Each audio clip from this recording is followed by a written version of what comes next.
Evanjelista Matúš píše: Nemyslíte si, že som prišiel zrušiť zákon alebo prorokov. Neprišiel som ich zrušiť, ale naplniť. Kto by teda zrušil jediný z týchto prikázaní, čo aj najmenšie, a tak by učil ľudí, bude v nebeskom kráľovstve najmenší. Počuli ste, že otcom bolo povedané: nezabiješ. Kto by teda zabil, pôjde pred súd. No ja vám hovorím, pred súd pôjde každý, kto sa na svojho brata hnevá. Drahí priatelia, pokračujeme ďalej v Evanjeliu podľa Matúša. Ďalšiu už túto 6. nedeľu v období cez rok. Minule sme hovorili o svetle a o soli. A teraz Ježiš posúva ďalej tento veľký rozhovor, ktorý vlastne sa stále udeje na tom vrchu a kde pouča tých svojich učeníkov. V tomto dlhom evanjeliu dnešnej nedele, prečítal som naozaj iba kúsok, vybranú čas, však Pán Ježiš chce povedať jednu skutočnosť. Zákon, ktorý chce ísť až ku srdcu. A toto je to najdôležitejšie. Zákon sa dotýka ľudského srdca. Ježiš hneď na začiatku totiž to chce uistiť všetkých poslucháčov, že ruší jedno veľké nedorozumenie. A čo je tým nedorozumením? On sám hovorí: nemyslíte si, že som prišiel zrušiť zákon a prorokov, ale ja som ich prišiel naplniť. Ak by sme to mohli povedať takouto našou ľudskou rečou, Ježiš neprišiel urobiť pravidlá ľahšími, ale chce ich viac prehlbiť. Ježiš chce ponúknuť to, čo je dané v hĺbke nášho srdca. On sám hovorí, že nie, že by to bolo menej náročné. Veď sám nás pozýva k tomu, že máme zaprieť sami seba, zobrať každý deň svoj kríž. Že máme byť tí, ktorí žijú tie blahoslavenstva a tam sa vyžaduje práve alebo ponúka práve pokora, služba a poslušnosť. A teda Ježiš nehovorí, že to bude menej náročné, ale že chce, aby sa to dotklo srdca. Aby sme to tak mohli povedať, že od činu to má ísť k srdcu. Počuli ste, že bolo povedané, sa zopakuje viackrát. No ja vám hovorím. A tuto je úplne iný pohľad na to. Ježiš to hovorí inak. Nestačí totižto naplniť ten zákon.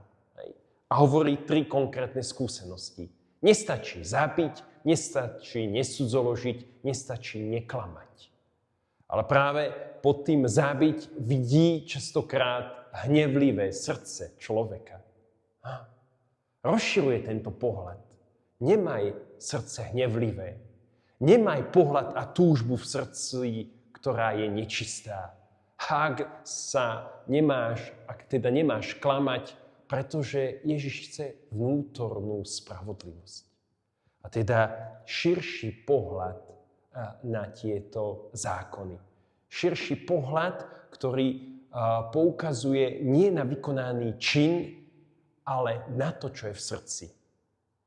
A preto môžeme tak konštatovať, že zlo nezačína v našich rukách, ale v našom srdci. V našom srdci to, čo je, to sa potom ukáže aj na našich rukách. A preto je dôležitosť, aby v našom srdci bolo to dobro. To zmýšľanie, tá voľba pre toto dobro. A ak toto bude v srdci, potom to bude aj na našich rukách, lepšie povedané, vidieť v našom živote. Zároveň Ježiš používa také dosť radikálne obrazy. Vylúb oko, otni ruku. Ako by možno si chcel týmto všetkým použiť taký jazyk chirurga. Pretože tu nejde o trest, že radšej toto daj všetko preč, ublíž si, aby si naplnil zákon. Ale ako chirurg, ktorý to chce dať do poriadku. Keď niečo život jednoducho ničí, tak to nebudeš hladkať. A nebudeš si hovoriť, veď je to dobré, bude to dobré. Toto je častokrát pohľad nás, kresťanov, však bude dobre, Pán sa postará. Nie. Ak niečo život ničí, tak to nehladkaj. Neuchláchol sa, že je to OK. Pretože toto nechce ani Ježiš. Ježiš nechce ublížiť telu, ale chce, aby to človek riešil. Lebo Ježiš človeka chce zachrániť. A teda nehovoril, bude dobré, ale rieš tú situáciu, ktorá prichádza. A preto toto, ak to riešiš, ide to ku koreňu. Ten chirurg to chce spraviť, aby to bolo dobré. Chce to vyliečiť, chce to zachrániť. Iným slovom povedané, Ježiš takto ide až k srdcu z človeka. I príklad zmierenia, ktorý hovorí, práve chce vyjadriť to, že nie je, že sa zameráš na kult a zabudneš na to, čo je vo srdci. A preto si pozvaný zmieriť sa najprv s bratom. Pán nechce dary od človeka len tak. On chce, aby človek nedržal v svojom srdci vojnu. Lebo ak bude v srdci vojna, ak tam bude ten nepokoj, dármo ty prinesieš niečo Pánovi.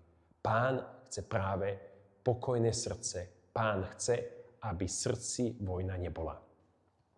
Ak by sme to možno, že mali celé tak nejak uzavrieť, mohli by sme povedať, Ježiš neprišiel upratať správanie človeka. Tu nejde o to, že máš byť taký a taký, ale Ježiš prišiel premeniť srdce človeka. Kresťanstvo totiž to nie je o tom, čo ešte môžem a čo nemôžem, ale je o tom, kým sa stávam, kým chcem byť. A teda jednou vetou, zákon bez lásky je tvrdý. Láska bez pravdy je prázdna.